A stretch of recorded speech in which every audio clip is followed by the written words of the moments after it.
వామ్మో వార్నైనో ఏం గుండెరా నీది. Vicky Kaushal as Chhatrapati Sambhaji Maharaj. What an action man, what Mad Max acting. As per report ప్రకారం విక్కీ కౌశల్ హీరోగా నటించిన ఈ సినిమాకి 10 కోట్లు తీసుకున్నాడు. బాబు నువ్వు 10 కోట్లు కాదు 100 కోట్లు పని చేసినావు సినిమాలో. ఈ తరంలో ఎన్ని సినిమాలు వచ్చినా గానీ, ఎంత పెద్ద సినిమాలు వచ్చినా గానీ ఒకడు వస్తాడు, చరిత్ర గురించి చెప్తాడు, చరిత్ర చాతుర్యం గురించి చెప్తాడు, చరిత్ర భవిష్యత్తు గురించి చెప్తాడు. చరిత్రలో కలిసిపోయినా కానీ ఆ చరిత్ర 100 ఏళ్ళైనా 1000 ఏళ్ళైనా కానీ ఆ చరిత్ర గురించి మాట్లాడుకునేలా చేస్తారు. అది ఛత్రపతి సంభాజీ మరాఠా యోధుడు. సీరియస్లీ క్లైమాక్స్ ఎంత ఇంపాక్ట్ చేసిందంటే ఒకటి చెప్తా. నేను చూసిన ఇన్సిడెంట్ థియేటర్లో అందరూ లాస్ట్ క్లైమాక్స్ 30 to 40 minutes అసలు లేచి నిలబడ్డారు. క్లైమాక్స్ మొత్తం ఇంకా ఏడుస్తున్నారు, పిన్ డ్రాప్ సైలెన్స్. అసలు పక్కోడు ఎవడో తెలియడు, ఇటు పక్కడో తెలియడు. ఇండివిజువల్గా వచ్చిన ఈ పబ్లిక్ కూడా వాళ్ళతోటి ఏడుచుకుంటా ఓకో అనుకుంటా మోరల్ సపోర్ట్ ఇస్తున్నారు. సో అంత ఇంపాక్ట్ చేసింది సినిమా క్లైమాక్స్. మూవీలో నెగిటివ్స్ లేవని కాదు, నెగిటివ్స్ కూడా ఉన్నాయి. కాకపోతే అక్కడ మనకి ఎంగేజింగ్ గా కూర్చుండబెట్టింది మాత్రం ఏఆర్ రెహమాన్. దద్దరెళ్ళిపోయే మ్యూజిక్ కొట్టిండు. ఫర్ ఎగ్జాంపుల్ విలన్ నార్మల్ గానే ఉంటాడు, కాకపోతే మెల్లగా వస్తుంటా ఉంటే ఆయన ఒక చిన్న ఖతర్నాక్ ఎక్స్ప్రెషన్ ఇచ్చింది అనుకో, టెరబుల్ ఎక్స్ప్రెషన్, దానికి ఆర్ఆర్ పడుతుంది చూడు.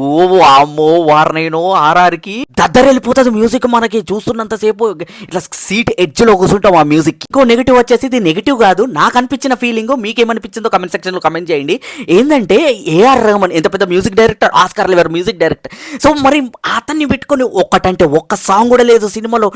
అంటే అర్థం చేసుకోండి, మరి అంత పెద్ద డైరెక్టర్ని పెట్టుకొని సాంగ్లు పెట్టుకోలేరు వీరు. సో నాకు అనిపించింది. బట్ స్టిల్ ఆర్ఆర్ మాత్రం దద్దరెళ్ళిపోయింది. ఇంకో నెగిటివ్ వచ్చేసి, ఫస్ట్ హాఫ్ మొత్తం ఎంత స్లో ఉంటుందంటే, ఒక మనిషి వస్తాడు, ఇక్కడ డైలాగ్ చెప్తాడు, అక్కడ కోతాడు, ఇంకొకటి చెప్తాడు, అక్కడ కోతాడు, ఇంకొకటి చెప్తాడు, అట్లా తిరుక్కుంటా మళ్ళీ అది డైలాగ్ చెప్తాడు. సో ఇట్లా కొన్ని ఉంటాయి. కాకపోతే ఆర్ఆర్ వల్ల అది నడిచిపోయింది. సెకండ్ హాఫ్కి వచ్చేసరికి నీళ్ళలో నుంచి ఒక ఎలివేషను, మళ్ళీ నిప్పులో నుంచి ఒక ఎలివేషను, గూస్ బంప్స్ మూమెంట్స్, ఇంకా ఫైట్ మీద ఫైట్, వార్ మీద వారు. సెకండ్ హాఫ్ అంతా ఇంకా ప్రతి సీన్ ఒక క్లైమాక్స్ లా డిజైన్ చేసిండ్రు. ఈ సినిమా చూడాలంటే 10 కలేజాలు కావాలా నిజంగా. గుండె దమ్ము మామూలుగా ఉండొద్దు.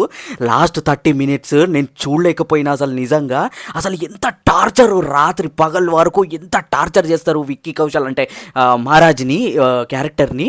సో మామూలుగా అమ్మా అదైతే మనము కళలో కూడా ఊహించలేము. అది చూస్తున్నంతసేపు ఎంత బ్రూటల్ అంటే, సో మనం చూడలేము అంత బ్రూటల్గా ఇట్లా చేసిండ్రా వాళ్ళు అనే ఒక ఇదిలో ట్రాన్స్లోకి వెళ్ళిపోతాం. సీరియస్లీ ఈ సినిమా చూడాలంటే లాస్ట్ క్లైమాక్స్ 30 to 40 minutes గుండె ధైర్యం ఉండాలి. 10 కలేజాలు కావాలా. అంత దమ్ము ఉంటేనే ఈ సినిమా క్లైమాక్స్ చూడాలి. ఎందుకంటే లిటరల్లీ ఘోరమైన బ్రూటల్ సీన్స్. అసలు విక్కీ కౌశల్ గారిని ఎంత టార్చర్ చేశారంటే లాస్ట్, అంటే ఆ క్యారెక్టర్ని సో ఘోరంగా పగలు రాత్రి టార్చర్ చేస్తూనే ఉంటాడు. ఆ క్యారెక్టర్ నిలబడుతుంది, ఎంత టార్చర్ చేసినా కానీ నిలబడుతుంది. అది మరాఠా యొక్క యోధుడి యొక్క లక్షణం. అంత గుండె దమ్ము ఆ ఒక్క యోధుడికి మాత్రమే ఉన్నది. అండ్ అది చూడడానికి మనకి గుండె ధైర్యం ఉండాలి. లిటరల్లీ హ్యాట్స్ ఆఫ్ అసలు ఆ క్యారెక్టర్కి. హీరోగా మాత్రం ఈ ఫిలింకి విక్కీ కౌశల్ మాత్రమే జస్టిఫికేషన్ చేసిండు. అండ్ హీరోయిన్గా నాకు రష్మిక మందన అంతగా ఏం ఎక్కలేదు. ఆమె ప్లేస్లో వేరే హీరోయిన్ చేసినా నడిచిపోతుండేనేమో. అంటే ఇంపాక్ట్ అయితే లేదు హీరోయిన్ది. బట్ విక్కీ కౌశల్ మాత్రం నిజంగా ఐ ఫీస్ట్ అని చెప్పాలి. సో అందరూ పబ్లిక్కి నేను చెప్పేది ఏంటంటే, పోయి సినిమా చూడండి. Theatre experience cinema.